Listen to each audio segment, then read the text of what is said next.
de la nature de Buffon. Cinquième époque, lorsque les éléphants et les autres animaux du Midi ont habité les terres du Nord. Tout ce qui existe aujourd'hui dans la nature vivante a pu exister de même dès que la température de la Terre s'est trouvée la même. Or, les contrées septentrionales du globe ont joui pendant longtemps du même degré de chaleur dont jouissent aujourd'hui les terres méridionales. Et dans les temps où ces contrées du Nord jouissaient de cette température, les terres avancées vers le Midi étaient encore brûlantes et sont demeurées désertes pendant un long espace de temps. Ce n'est donc que longtemps après cette période de 36 000 ans que les êtres doués d'une sensibilité pareille à celle que nous leur connaissons ont pu naître et subsister. Il a pu exister alors des végétaux, des coquillages et des poissons d'une nature moins sensible à la chaleur, dont les espèces ont été anéanties par le refroidissement dans les âges subséquents. Et ce sont ceux dont nous trouvons les dépouilles et les détriments dans les mines de charbon, dans les ardoises, dans les schistes et dans les couches d'argile, aussi bien que dans les bancs de marbre et des autres matières calcaires. Mais toutes les espèces plus sensibles, et particulièrement les animaux terrestres, n'ont pu naître et se multiplier que dans des temps postérieurs et plus voisins du nôtre. Buffon, des époques de la nature, Histoire naturelle, supplément, tome 5, 1778. Je reviendrai tout à l'heure sur la portée de ce texte. Je vais vous parler aujourd'hui du comte de Buffon, un naturaliste injustement oublié. Vous avez ici son portrait par François Hubert Drouet, peint en 1761. Seul portrait officiel connu. C'est pourtant un des plus grands personnages des Lumières, le XVIIIe siècle de la philosophie et des sciences. À l'époque, il était aussi connu que Voltaire ou Rousseau. Un grand savant, mais aussi un grand écrivain. Le naturaliste, dans son discours sur le style, prononcé lors de son entrée à l'Académie française en 1753, disait que les ouvrages bien écrits seront les seuls qui passeront à la postérité. Rousseau déclarait que c'était la plus belle plume de son siècle. Pourtant, le comte de Buffon aurait pu suivre une autre voie. Sa vocation pour l'étude de la nature ne s'est affirmée que lentement. Georges-Louis Leclerc naît à Montbard, en Côte d'Or, en 1707. Il est l'aîné d'une famille de 5 enfants. Sa mère a 26 ans. Son père, Benjamin François Leclerc, âgé de 24 ans, est président du grenier à sel de Montbard, chargé de percevoir la gabelle, l'impôt sur le sel. Il appartient à une famille bourgeoise qui compte des médecins et des magistrats municipaux. En 1717, le jeune Georges-Louis, qui a 10 ans, hérite d'une fortune assez considérable d'un oncle de sa mère. Son père se sert de cet argent pour acquérir la terre de Buffon, un village voisin, et les droits seigneuriaux de la châtellenie de Montbard, une circonscription juridique. En 1720, il achète une charge de conseiller au Parlement de Bourgogne, une cour d'appel. La famille Leclerc entre dans la noblesse de robe.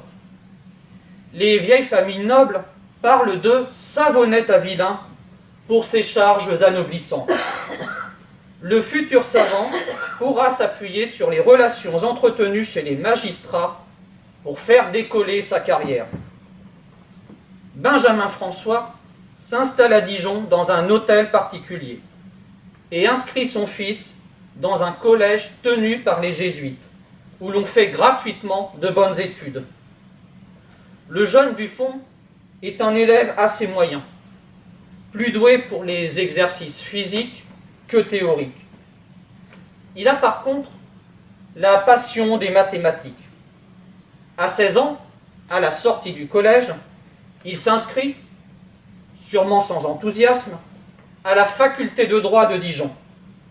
Il termine sa licence 3 ans plus tard, en 1726. 2 de ses amis deviendront président du Parlement de Bourgogne. Mais au grand mécontentement de sa famille, le jeune Buffon déclare qu'il veut se consacrer aux sciences. Certes, ce n'est pas déshonorant, mais cette voie n'est pas prometteuse de réussite sociale. Il entre en correspondance avec le mathématicien genevois Gabriel Cramer et part pour Angers.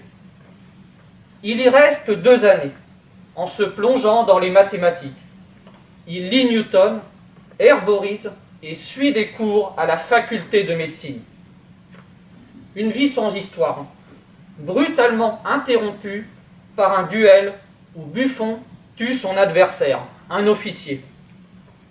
Il s'enfuit et rencontre le duc de Kingston, jeune Anglais de 19 ans qui parcourt l'Europe avec son précepteur pour parfaire son éducation.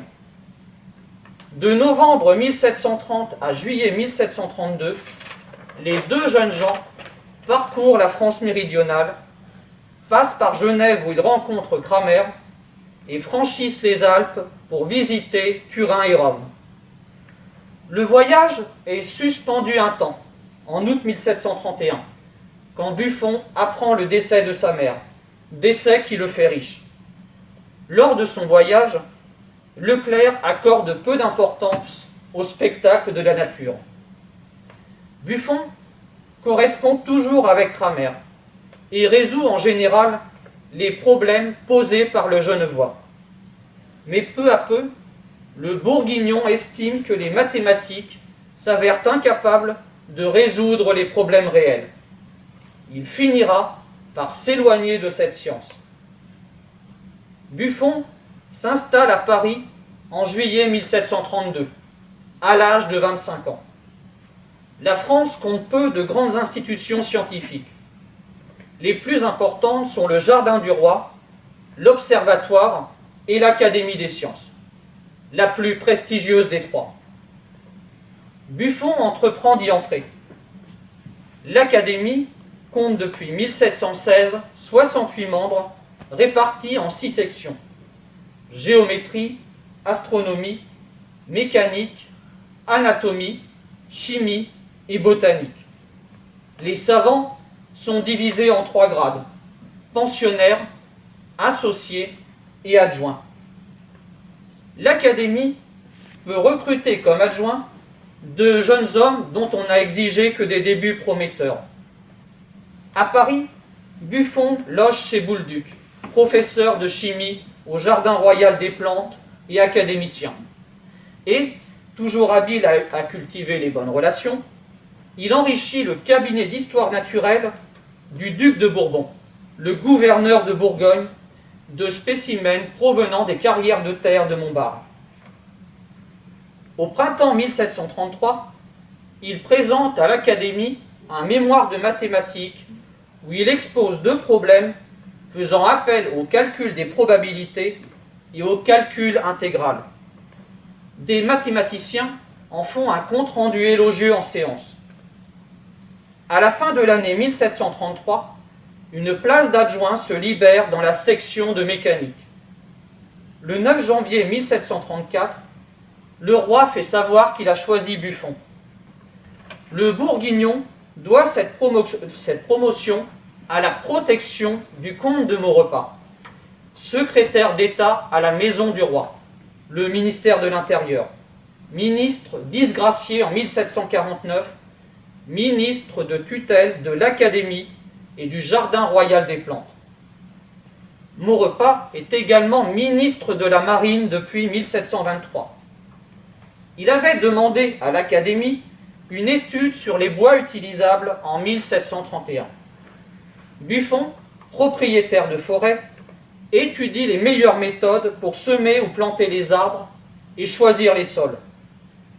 Il compose des tableaux et établit des proportions entre force et longueur des poutres. Toutes ces recherches attirent l'attention du ministre. À partir de 1737, Buffon présente plusieurs communications à l'Académie des sciences sur ce sujet. Il collabore un moment avec Duhamel du Monceau, mais les 2 hommes finissent par se brouiller en 1738 quand il présente un mémoire sur le même sujet. Buffon traduit également des ouvrages, comme celui de la statique des végétaux de Stefan Hals en 1735, portant sur la respiration des plantes ou la circulation de la sève. Il l'enrichit d'annotations et d'une préface où il s'élève contre les disciples de Descartes qui privilégient le raisonnement.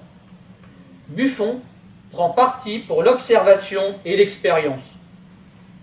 Pour autant, il accepte de généraliser les faits observés dès lors que l'expérimentation précède la théorie. Il correspond avec des savants d'outre-Manche et séjourne à Londres assez brièvement en 1738, où il prend contact avec la Royal Society. Il s'initie également à la pratique du microscope. En 1739, il passe de la section de mécanique à celle de botanique.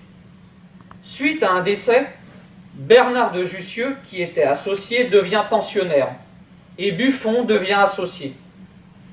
En juin 1739, sur intervention de Maurepas, Louis XV, 1715-1774, offre à Leclerc la surintendance des forêts des chasses royales, mais celui-ci refuse. Il accepte par contre une pension de 2000 livres pour financer ses expériences sur le bois. Il a bien fait de décliner la gestion des chasses du roi. Le 16 juillet 1739, Dufay, intendant du jardin royal des plantes, décède de la variole à 41 ans. Duhamel du Monceau semble tout désigner pour lui succéder. Mais Buffon fait le tour de toutes ses protections et relations, à commencer par Maurepas. Il obtient même de Dufay presque mourant, on ose dire qu'il lui extorque, une lettre où celui-ci recommande au ministre sa désignation comme étant le plus apte à lui succéder. Vous avez ici le portrait de Louis XV par Louis-Michel Vanloo en 1763. Et au grand étonnement d'une partie de la classe savante, Louis XV signe la nomination de Buffon comme intendant du Jardin royal des plantes le 26 juillet 1739, 10 jours après la mort de Dufay. Buffon, qui a 32 ans, va assurer la direction de l'établissement pendant près de 50 ans. Le Jardin des plantes a été créé sous Louis XIII, 1610-1643, pour former les médecins et apothicaires. L'établissement sera royal et l'enseignement sera d'emblée soustrait aux conceptions de la très rétrograde faculté de médecine de Paris, qui ne jure que par Hippocrate et Galien, deux médecins de l'Antiquité. Au jardin, les cours sont donnés en français. On y enseigne la botanique, qui tient un grand rôle dans la préparation des drogues. La chimie, qui n'est pas enseignée à la faculté, fait son entrée dans la pharmacopée du XVIIe siècle. En 1680, un démonstrateur en anatomie expose à ses élèves la circulation du sang selon l'opinion de William Harvey, opinion combattue par la faculté. En 1739, ces querelles sont déjà moins fortes. Les préoccupations médicales du jardin à sa création sont peu à peu remplacées par le souci d'une étude désintéressée de la nature. L'intendant n'est plus un médecin. Buffon doit choisir les maîtres, enrichir les collections et étendre et embellir le jardin. Sous sa direction, le prestige du jardin sera immense et reconnu dans toute l'Europe. À son arrivée, 6 enseignants dispensent des cours de botanique, de chimie et d'anatomie au sein de l'établissement. Il y a pour chaque matière une chaire principale, dont le titulaire porte le titre de professeur, et une chaire secondaire avec un démonstrateur. Buffon n'enseigne pas. et semble avoir laissé aux professeurs et démonstrateurs une large indépendance quant au programme et aux méthodes. Il choisit les titulaires et ses décisions sont ratifiées par le ministre. Il s'entoure de noms prestigieux, comme Lemonnier, futur premier médecin du roi, et Antoine Laurent de Jussieu en botanique. Necker, directeur du Journal des savants, et Fourcroy en chimie, ou Winslow et Portal, fondateur de l'Académie de médecine en anatomie. Buffon n'a pas parmi eux de véritables amis. L'intendant confie également aux deux Thoins la fonction de jardinier en chef. André Thoin, nommé en 1764 à 17 ans, jouera jusqu'en 1788 le rôle d'homme de confiance. Par son intermédiaire, l'intendant, qu'il soit à Montbard ou à Paris, exerce une surveillance sur les collections, l'entretien et les bâtiments. André Thoin entrera à l'Académie en 1786.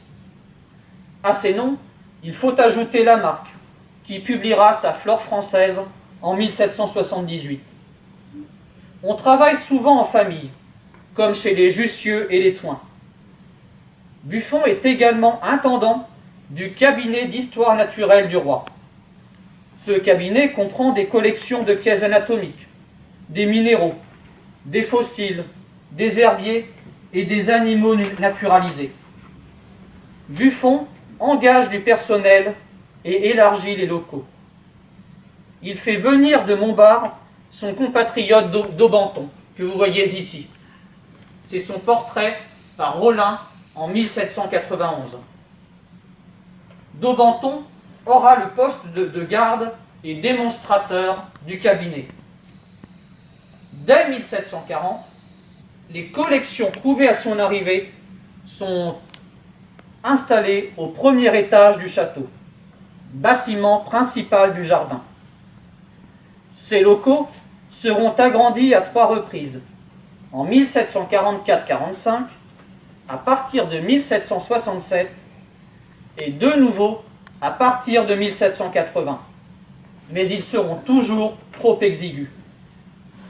Il aurait fallu reconstruire l'ensemble du bâtiment, mais faute de crédit, il fallut y renoncer. Les travaux conduits à partir de 1780 par l'architecte Latouche consistent à prolonger les galeries en habillant les façades de l'ancien château au goût du jour et à surélever le tout d'un étage. Cela est rendu nécessaire par l'accroissement des collections de toutes sortes. Buffon, habile gestionnaire, profite de toutes les occasions. Il se fait céder plusieurs ensembles importants, légués à l'Académie des sciences par des naturalistes connus, comme Réaumur, mort en 1757, qui laisse une riche collection d'oiseaux. Vous avez ici le cabinet de curiosités de Bonnier de la Mosson, acheté par Buffon en 1744-1745 et remonté au jardin du roi.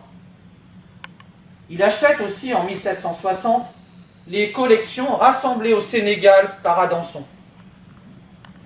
L'intendant entretient des correspondances avec les savants européens et les voyageurs ou les fonctionnaires des colonies lointaines. Habilement, il fait accorder aux plus zélés un brevet de correspondant du jardin. Lorsqu'à partir de 1749 paraissent les premiers tomes de l'histoire naturelle, ces correspondants seront nommés. Les richesses vont affluer des 4 coins du monde, ramenées par des voyageurs comme Pierre Sonnera, dessinateur des oiseaux de l'océan Indien. Pour la conservation des spécimens rapportés, André Thoin a rédigé des instructions précises. Les souverains eux-mêmes enrichissent le cabinet, non seulement Louis XV, mais aussi les rois du Danemark, de Pologne, Frédéric II de Prusse et surtout Catherine II de Russie, qui envoie des fourrures et des animaux rares. Ces trésors sont présentés d'une manière qui nous paraît décalée aujourd'hui, On place entre les jambes d'un zèbre différents poissons et reptiles desséchés, et on décore les plafonds en y suspendant des poissons naturalisés. Le cabinet ouvre ses portes au public les mardis et jeudis. Autre objectif pour Buffon, l'extension du jardin du roi. Pendant longtemps, ce projet n'a pu être mené à bien, à cause notamment de l'absence d'appui à Versailles, mais aussi du travail de documentation préliminaire à l'histoire naturelle. La superficie du jardin se limite pendant longtemps à 8 hectares. À partir de 1771, l'extension commence et se poursuit jusqu'en 1787. Buffon achète, revend et échange des terrains en avançant les fonds et parvient à ses fins en réalisant des profits personnels. De 1771 à 1779, il achète la maison de Buffon pour en faire le siège de l'intendance, puis les terrains où seront construites les anciennes galeries de botanique et de minéralogie. En 1779, le côté sud du jardin est aligné sur la future rue Buffon, nommée ainsi dès l'origine. Elle sera tracée en 1782, après la deuxième phase de l'extension, qui étend le jardin à l'est jusqu'à la Seine entre 1779 et 1781. Enfin, entre 1785 et 1787, il achète au nord 2 autres terrains, celui où s'étend aujourd'hui le jardin alpin, puis l'hôtel de Magny et un espace y attenant qui donne sur la rue Cuvier. Sur ces espaces, il entreprend la construction d'un nouvel amphithéâtre. C'est l'amphithéâtre que vous voyez ici, l'amphithéâtre de Verniquet, construit en 1787-88.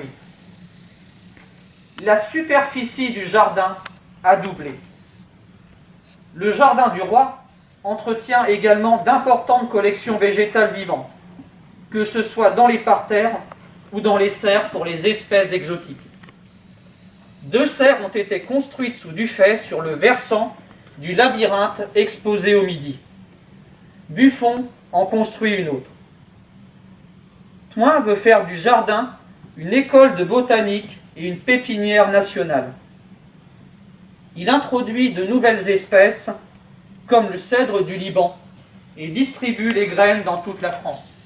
Vous avez ici la serre construite par Buffon, démolie dans les années 1830. Gravure d'avant 1821. À Paris, Buffon ne se contente pas de diriger le jardin des plantes. Il se rend parfois à Versailles, mais uniquement pour rencontrer les bonnes personnes. Il visite les bureaux de son ministre de tutelle pour obtenir le remboursement de ses avances, solliciter des aides pour les travaux ou l'enrichissement des collections et demander la création d'emplois nouveaux. Le roi Louis XV l'estime. En 1772, il érigera la terre de Buffon en comté, et Madame de Pompadour, maîtresse du roi, l'a prise en amitié. Mais Buffon ne sera jamais courtisan. Au début, il suit assidûment les séances de l'Académie des sciences, qu'il a élu en 1744 au poste de trésorier perpétuel, ce qui lui donne le grade de pensionnaire. Il établit les comptes de la compagnie et veille à l'entretien du matériel. En 1753, il est élu à l'Académie française et prononce le 25 août son discours sur le style. Mais on le verra rarement parmi les 40. Il faut dire que les rapports avec ses collègues sont difficiles. On le taxe, peut-être à raison, de hauteur et d'individualisme. En fait, il se heurte au clan dit des philosophes, dont il partage pourtant le scepticisme religieux. Mais sur le plan social et politique, Buffon est conservateur et défend totalement la monarchie absolue et la société d'ordre. Et, quoique agnostique, ce qui est rare en 1740, il considère qu'il faut une religion pour le peuple. Avec d'Alembert, Les relations sont d'abord cordiales, mais elles s'aigrissent ensuite. Buffon n'écrira jamais l'article nature de l'encyclopédie. Après sa nomination à l'intendance, Buffon a fréquenté quelques salons parisiens. Il a paru chez Madame d'Épinay ou chez le baron d'Holbach, où il a pu rencontrer Montesquieu, Voltaire ou Marivaux. Mais il s'est vite lassé de ces mondanités. Après quelques années, il ne fréquente plus que ses amis, des fonctionnaires, des financiers et de rares savants. Vous avez ici la lecture de l'Orphelin de Chine de Voltaire dans le salon de Madame Geoffrin, peinture de 1812, peint par Lemonnier. Diderot est le seul des, entre guillemets, philosophes avec lequel il gardera de bonnes relations. On ne le verra plus dans les salons, à l'exception de celui de Madame Necker, que Buffon nommait mon adorable ami. L'intendant devient solitaire en vieillissant. En fait, ce n'est pas à Paris, mais chez lui, à Montbard, dans la seule compagnie de sa famille et de ses intimes, qu'il est pleinement heureux. Vous avez ici le portrait de Diderot par Louis-Michel Vanloo, peint en 1767. Il vit en Bourgogne la moitié de l'année. À Montbard, Buffon habite la maison paternelle, qu'il agrandit et transforme complètement jusqu'à en faire un hôtel à un étage confortable et richement meublé, composé de 12 appartements particuliers. Voilà l'hôtel de Buffon à Montbard. Derrière l'hôtel sont situées les dépendances, composées de l'écurie, de l'orangerie, du kiosque et de la volière. Le village est dominé par les ruines de la forteresse des ducs de Bourgogne. Buffon, de très mauvaise foi, décide d'annexer le château, pourtant propriété royale, en interprétant très largement les droits de la châtellenie de Montbard acquise par son père. Il, entre guillemets, régularisera plus tard. Il ne garde que la tour de l'Aubépin, dont il fait un observatoire, et la tour Saint-Louis, où il installe sa bibliothèque et son cabinet de travail.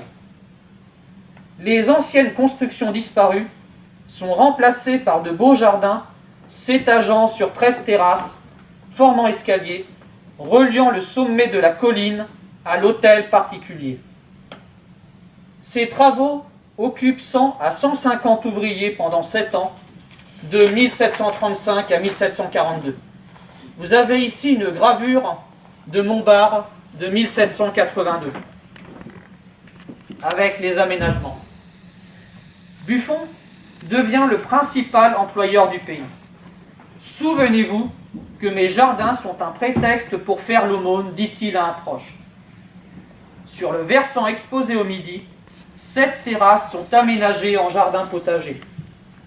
En plus des droits sur Montbard, le comte possède les terres du village de Buffon.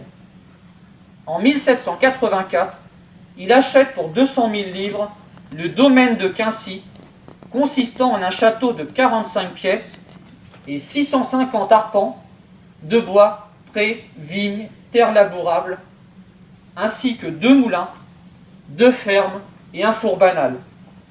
Les habitants de la circonscription étaient obligés de les utiliser. À la veille de sa mort, son domaine forestier couvre 1000 hectares.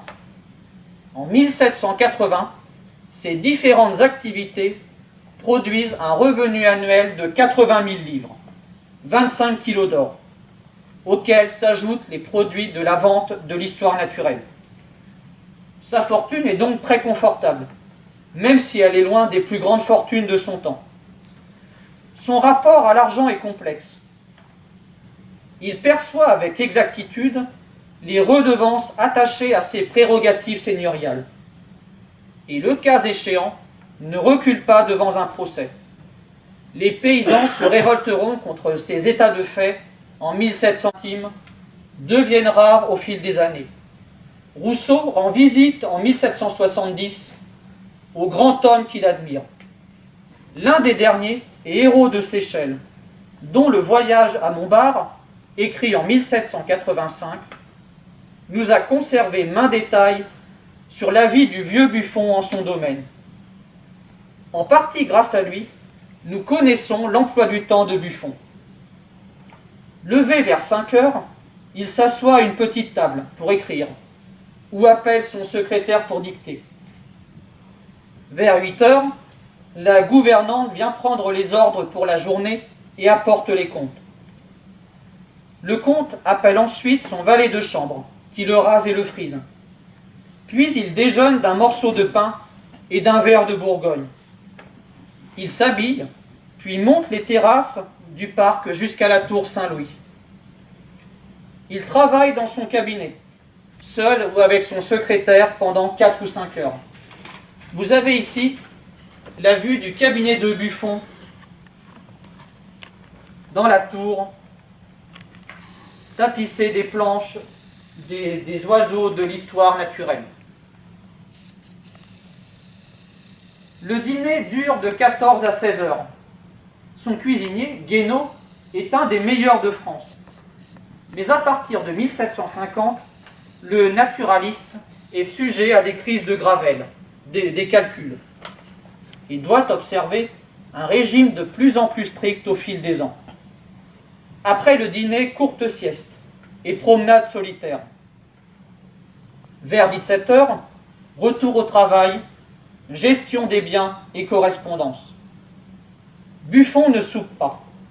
S'il a des invités, il paraît un moment au salon et se retire vers 22 heures.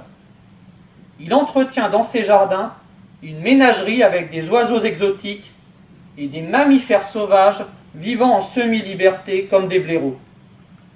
Il observe aussi attentivement les animaux sauvages dans ses bois et note des détails sur le rôle que joue le jet dans le développement d'une forêt de chênes en transportant et dispersant les glands.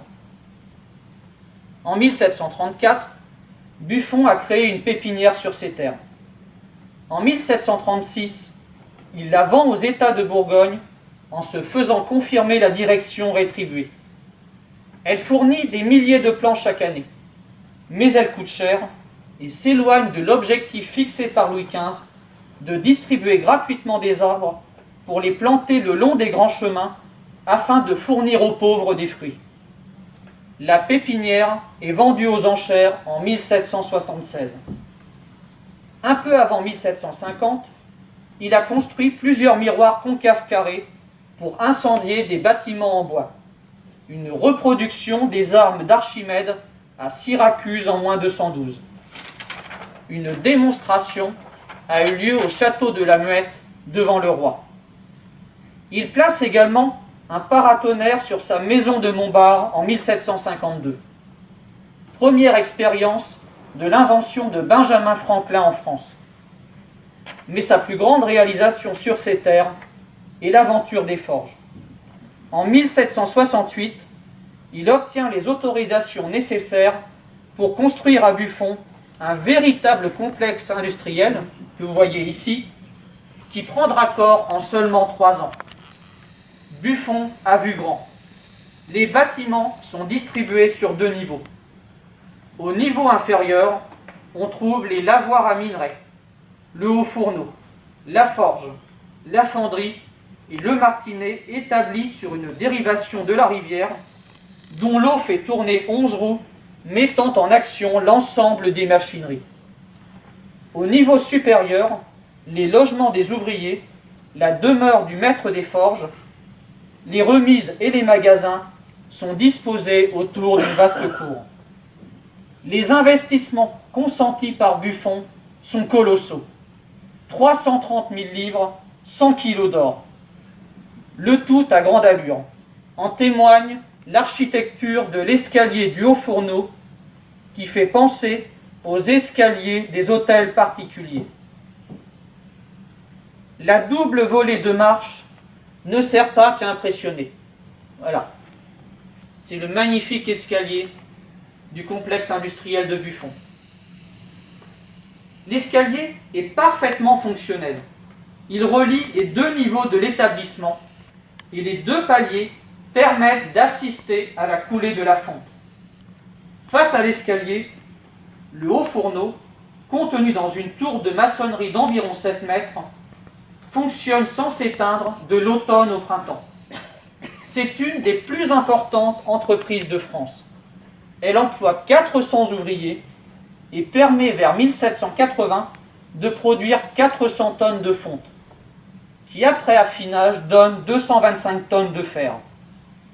Elle fournit les ferronneries et rampes d'escalier pour l'hôtel de Montbard et les grilles du Jardin du Roi à Paris. Buffon s'élève contre les droits et taxes qui grèvent l'activité des forges. Celles-ci sont aussi pour lui un laboratoire où il aborde la durée de l'incandescence et les phénomènes de refroidissement. Il dirige d'abord personnellement l'entreprise, puis il la ferme en 1777 à un entrepreneur. Malheureusement, celui-ci se sauve avec la caisse de l'entreprise en 1785, après avoir mis les forêts au pillage. Buffon doit reprendre la gestion directe des forges, dont l'activité est réduite. Mais le comte est surtout connu pour sa grande œuvre encyclopédique, l'histoire naturelle. Au XVIIIe siècle, l'histoire naturelle désigne une description de la nature.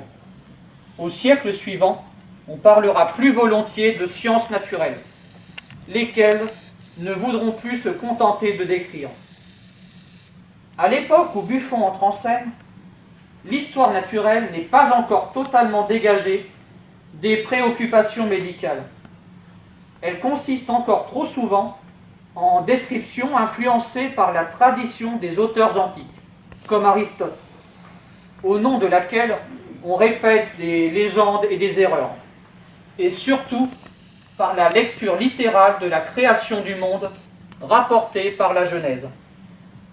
Malgré les progrès réalisés à la fin du XVIIIe siècle, grâce à l'apparition du microscope, elle peine à organiser les données de plus en plus nombreuses procurées par l'exploration de la planète. Au nouvel intendant du Jardin des Plantes, Maurepas, son ministre de tutelle, a demandé une description du cabinet du roi, un monument à la gloire de Louis XV. Mais Buffon voit plus grand. Loin de se limiter aux seules collections du cabinet du roi, il fait le projet de décrire la nature tout entière, dans une fresque grandiose de la naissance de la Terre à la vie qui s'y est développée. Il s'entoure de quelques collaborateurs, comme Daubenton, garde du cabinet d'histoire naturelle du Jardin du Roi et anatomiste. Buffon consacrera à l'histoire naturelle tous les moments laissés disponibles après son action au Jardin des Plantes, à l'administration de ses biens et à l'activité de ses forges. Plusieurs années de travail précèdent la parution du premier volume. En 1748, dans le Journal des savants, il annonce que 15 volumes paraîtront. En fait, quand Buffon disparaîtra en 1788, 35 volumes auront été publiés et l'œuvre ne sera pas achevée. Œuvre commandée par le gouvernement, l'histoire naturelle est imprimée par l'imprimerie royale. À l'automne 1749, soit 2 ans avant le premier tome de l'encyclopédie de Diderot et d'Alembert, les 3 premiers tomes de l'histoire naturelle générale et particulière avec la description du cabinet du roi paraissent. Vous avez ici le frontispice. La page de titre, tome 1, 1749. Là, c'est l'édition de 1774. On trouve dans le premier volume le discours intitulé « De la manière d'étudier l'histoire naturelle, puis la théorie de la Terre et les preuves, le dossier scientifique de celle-ci ». Le deuxième volume est consacré à une histoire générale des animaux et à la première partie de l'histoire naturelle de l'homme. Enfin, le tome 3 entame la description du cabinet du roi. Suivent de 1753 à 1767, 12 volumes consacrés aux quadrupèdes. Le texte de Buffon est illustré par les planches de Jacques de Sèvres, comme ici, et complété par une description anatomique des espèces dues à Daubenton. Viennent, de 1770 à 1783, les 9 tomes de l'histoire naturelle des oiseaux. Buffon y supprime les descriptions anatomiques de Daubenton, mais s'adjoint les services de Guénaud, puis de l'abbé Bexon. Une édition de luxe de l'histoire naturelle des oiseaux paraît de 1770 à 1786 et contribue à la popularité de l'œuvre de Buffon. Vous voyez ici une planche de l'édition de luxe. Martinet a dessiné et gravé à l'eau forte les 973 planches de cette édition. Ces planches, tirées à 450 exemplaires, représentent donc 450 000 épreuves à colorier à la main. En parallèle, il commence à publier les suppléments à partir de 1774, série dans laquelle on trouve les époques de la nature publiées en 1778 au tome 5. Les 2 premiers tomes de l'histoire des minéraux paraissent en 1783. Le 5e, consacré à l'aimant, est publié en 1786. Une œuvre immense, on le voit, mais inachevée. Lacépède poursuivra l'œuvre avec les reptiles, les poissons et les cétacés. La botanique ne sera jamais publiée. L'œuvre inclut tous les écrits de Buffon, y compris ses travaux de jeunesse sur l'arithmétique ou ses expériences de métallurgie à Montbard. Pour lui, il faut connaître les faits, les détails, mais aussi les lier pour connaître les grandes opérations de la nature. Quelles sont les idées développées dans l'histoire naturelle? Il développe sa vision de l'homme en 1749. Buffon place l'espèce humaine au centre du monde vivant. L'homme est un animal à cause de l'importance de la connaissance par les sens. Cependant, il insiste sur sa spécificité conférée par son âme immortelle et sa capacité de raisonner. S'il retrace l'histoire de la Terre, c'est pour en arriver à l'époque où la puissance de l'homme a secondé celle de la nature. Car Buffon, malgré son pessimisme, vante les bienfaits de la civilisation. Il étudie l'anatomie et le développement de l'homme. Il s'interroge ensuite sur les variétés de l'espèce humaine. Il conclut, après une minutieuse description, qu'il n'y a qu'une seule espèce d'homme qui a subi différents changements par l'influence du climat et de la nourriture.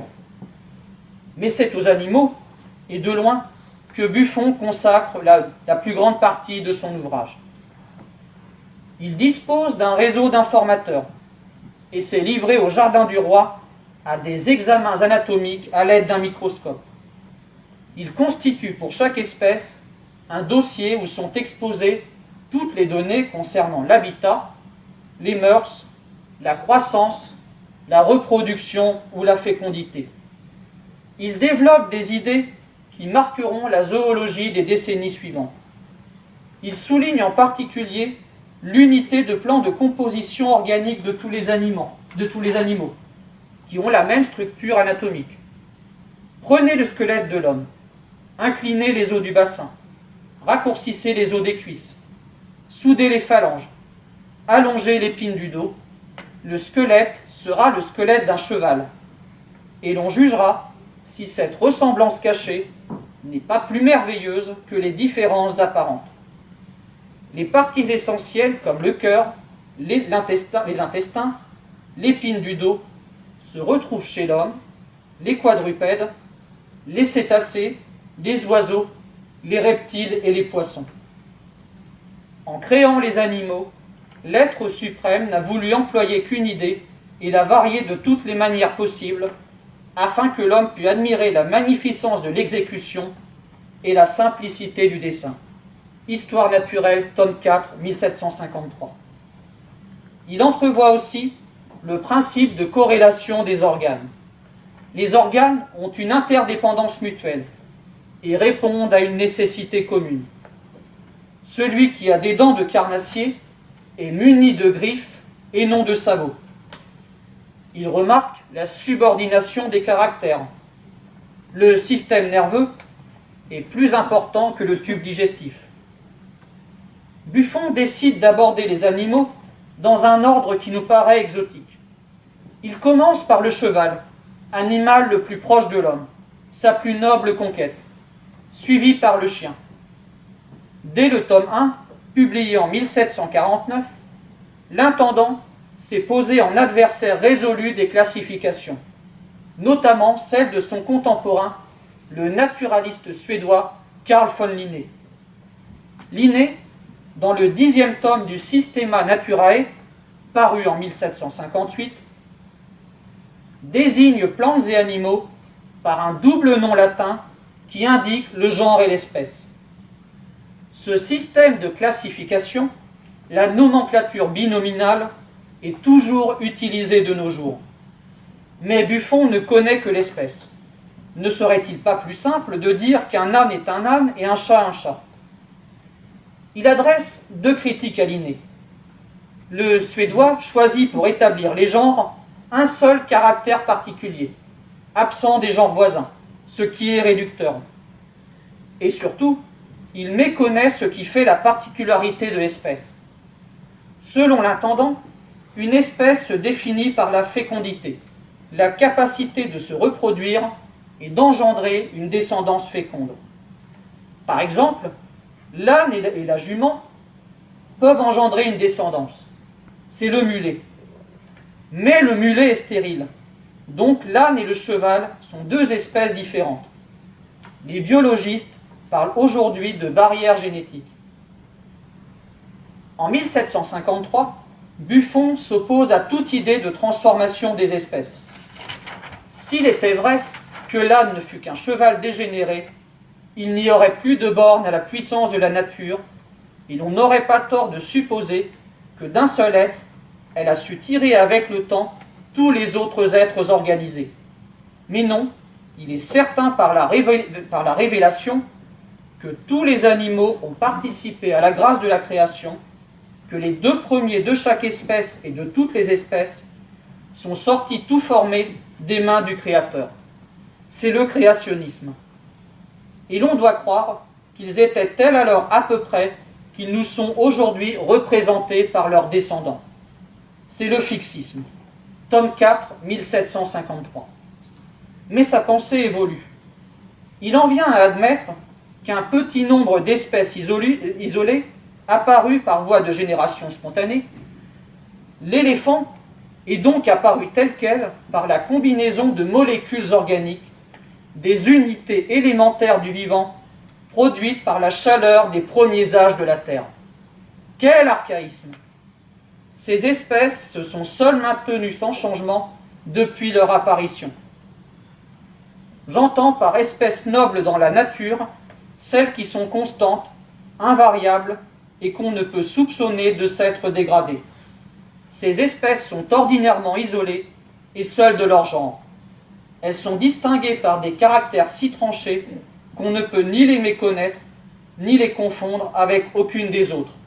Tome 9, 1761. Le lion, l'éléphant et l'hippopotame sont des espèces nobles. Les autres appartiennent par groupe à des souches communes et sont le résultat d'une dégénération. Les 200 espèces dont nous avons donné l'histoire peuvent se réduire à un assez petit nombre de familles ou souches principales, desquelles il n'est pas impossible que toutes les autres soient issues. Tome 14, 1766. Pourquoi ce changement? Probablement à cause des expériences de croisement d'espèces qu'il mène à Montbard ou que d'autres personnes mènent pour savoir si deux animaux appartiennent à la même espèce. Une expérience en particulier le fait douter. Le bouc peut s'accoupler avec la brebis. Le produit est un ovicape. Buffon dit que c'est une espèce de mouflon, un agneau couvert de poils qui n'est pas un fécond. En réalité, il l'est. Mais le bélier ne produit pas avec la chèvre. Donc la chèvre est l'espèce dominante et la brebis l'espèce subordonnée, une espèce bien plus dégénérée que celle de la chèvre. En accouplant la chèvre et le mouflon, on obtiendrait peut-être des chevreaux qui remonteraient à l'espèce de la chèvre. Il peut donc y avoir transformation. Buffon est-il un précurseur de la théorie de l'évolution? Non. Pour lui, les espèces nobles sont permanentes et les variations qu'il admet pour des espèces inférieures issues d'une souche commune conduisent non à une progression du plus simple au plus complexe, mais à une dégénération. Pourtant, l'idée d'évolution apparaît à cette époque. Lamarck émettra la première théorie de l'évolution, notamment dans sa philosophie zoologique publiée en 1809. Et surtout, l'astronome Maupertuis n'hésite pas à admettre que de deux seuls individus, à force d'écarts répétés, serait venue la diversité infinie des animaux que nous voyons aujourd'hui. Essai sur la formation des êtres organisés, publié en 1754, soit 105 ans avant de l'origine des espèces de Darwin. Mais c'est dans l'histoire de la Terre que Buffon se montre le plus hardi. Il aborde cette question dès 1749. Il y revient après 1770, lorsque, lassé de décrire les oiseaux, il se tourne vers le règne minéral. Il publie en 1778 Les époques de la nature. Vous avez ici La création du monde, dessin de Blaquet, Histoire naturelle, tome 1, 1749. Le conte distingue 7 périodes ou époques dans l'histoire de la Terre. Une comète a heurté le Soleil, lui arrachant un peu de sa masse. Hypothèse empruntée à Leibniz, mais contredite par les lois de la gravitation. Cette masse s'est ensuite condensée en plusieurs globes, dont la Terre. La Terre n'est encore qu'un globe en fusion. C'est la première période. Au cours de la deuxième, le refroidissement ride l'écorce terrestre. C'est la formation du relief. Dans une troisième période, les eaux tombées de l'atmosphère recouvrent la quasi-totalité du globe. Au sein de l'océan se forment les molécules organiques, premiers constituants des êtres vivants, puis les animaux marins primitifs. Ensuite, lors de la quatrième époque, les eaux se retirent progressivement, englouties dans les cavités de l'écorce terrestre, fissurées par l'action des volcans, et la vie se développe sur les terres émergées. Dans la cinquième époque, les animaux apparus d'abord dans les régions boréales, les premières refroidies, migrent progressivement vers le sud. Puis les continents d'abord réunis se séparent et prennent les contours que nous leur connaissons. Enfin, l'homme paraît. Buffon, dans ce texte célèbre, développe des idées justes, comme la séparation de l'ancien et du nouveau monde, ou l'intérêt pour les fossiles, vestiges d'espèces perdues. La Terre se transforme à cause des phénomènes quotidiens, comme l'érosion ou les courants. Cuvier privilégiera les révolutions et les cataclysmes. Pour Buffon, le grand ouvrier de la nature est le temps. La Terre a 6000 ans. C'est l'âge donné par la Bible. Au XVIIIe siècle, tous les savants, sans exception, admettent cette idée. Mais l'intendant ose, pour la première fois, remettre cette date en cause. Pour lui, la Terre a 75 000 ans. Dans son manuscrit, il écrit même 10 millions d'années. Il n'a pas voulu effrayer ses lecteurs. 75 000 ans, c'est déjà beaucoup. Comment en est-il arrivé à cette estimation? Il a mené des expériences dans ses forges de Buffon. Il a produit des sphères de différentes tailles, formées de minéraux supposés être ceux de l'origine de la Terre. Il compare leur durée respective de refroidissement à température ambiante. Par extrapolation, il calculera le temps écoulé depuis la création du globe terrestre. Il était certes loin du compte, mais la digue a sauté. Voici donc la vie bien remplie de ce grand savant trop méconnu aujourd'hui. Pourtant, l'oubli n'est pas survenu avec sa mort. Au XIXe siècle, son œuvre sera réimprimée tout entière une quarantaine de fois rien qu'en français. Puis vint le temps des critiques. On a vu en lui un La Fontaine en prose, avec certaines de ses formules. Le lion roi des animaux et le cheval plus noble conquête de l'homme. Il a plusieurs torts. Il s'est toujours opposé à la classification des espèces de Linné, classification qui s'est imposée. Il n'était pas évolutionniste et il eut, entre guillemets, le malheur de ne pas faire partie du clan dit des philosophes. Il faut le redécouvrir avec ses échecs, ses réussites, ses régressions et ses audaces. Il a en tout cas réussi sa sortie. Il meurt auréolé de gloire le 16 avril 1788. L'Ancien Régime disparaît avec lui. A-t-il prononcé ces paroles avant de mourir ? Je vois venir un mouvement terrible et personne pour le diriger. 4 mois après son décès, le 8 août 1788, le roi convoquait les États généraux.